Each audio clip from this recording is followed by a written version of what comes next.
Impressionantemente, nós podemos encontrar o Brasil nas profecias bíblicas. O povo brasileiro é uma mistura dos descendentes de Cã e Jafé, com os seus outros descendentes, os tubalinos, cuxitas e os magoguitas. Os índios são descendentes diretos de Magog, vindos diretos da Ásia. Assim, os brasileiros são descendentes diretos de Noé. O nome Brasil é anterior ao seu descobrimento. Os celtas chamavam uma ilha mítica de Brasil, uma terra de doçuras. Na verdade, Brasil vem da raiz hebraica, Barzel, que significa ferro. Embora alguns afirmam que tenha uma origem fenícia ou árabe. O nome é proveniente da árvore pau-brasil, Caes alpinia echinata, chamado assim por causa de sua cor vermelha, que lembrava brasas de fogo.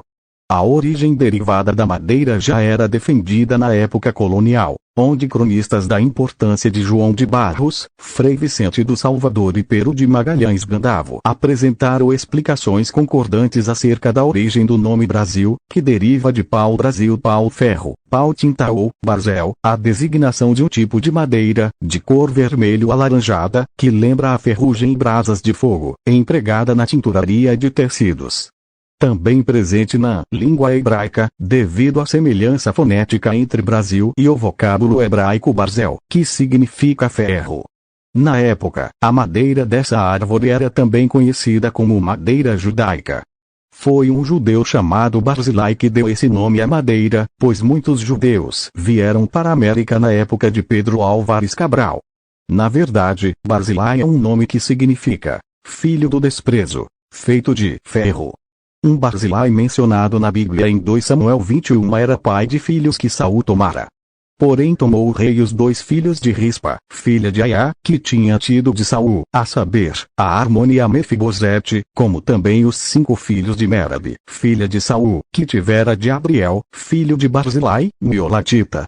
O nome inicial do Brasil era Ilha de Vera Cruz, terra da verdadeira cruz, remetindo à cruz sacrificial de Cristo, depois terra de Santa Cruz, Nova Lusitânia e Cabralha.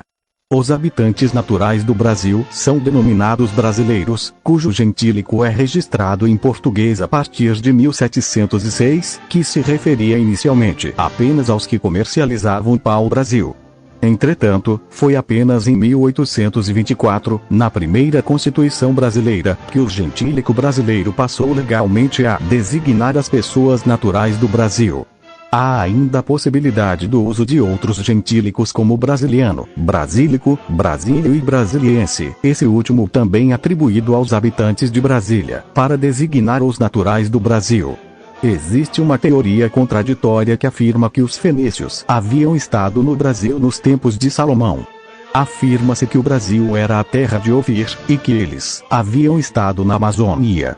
No entanto, é altamente improvável que este fosse o caso. Caos-ur Israel foi a primeira sinagoga das Américas, construída em Pernambuco em 1636, durante a dominação holandesa. Em um antigo hino do Brasil imperial, a letra era marcada por claro antilusitanismo, onde o povo português em certa passagem é tratado com verdadeiro racismo, ao falar homens bárbaros, gerados de sangue judaico e mouro. Desenganai-vos. A pátria já não é vosso tesouro. A despeito de pregar ainda uma unidade nacional pelo império e fidelidade à monarquia, os versos de Carvalho e Silva deixam entrever ideais republicanas. Deixa ainda entrever a expansão do país, face à independência do Uruguai em 1828, ao pregar uma unidade nacional do Amazonas ao Prata, com alusão à província da Cisplatina. Durante o reinado de Dom Pedro II, o Brasil entrou em um conflito com o papado.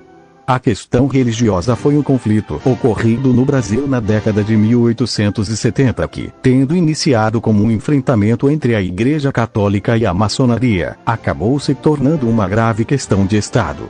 O Brasil participou de uma importante profecia, Ezequiel 36 e 37, que marcou a independência de Israel.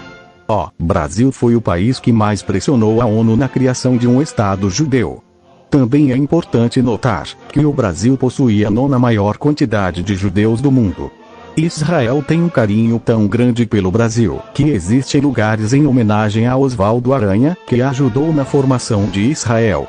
Alguns afirmam que nas nações ocidentais, as pessoas serão tão raras quanto o ouro. Isto será por causa da morte decorrente das catástrofes, doenças e guerras. Mas principalmente porque os anjos de Deus passarão por essas terras tirando delas os ímpios, vivos, e lançando-os no lago de fogo, a colheita.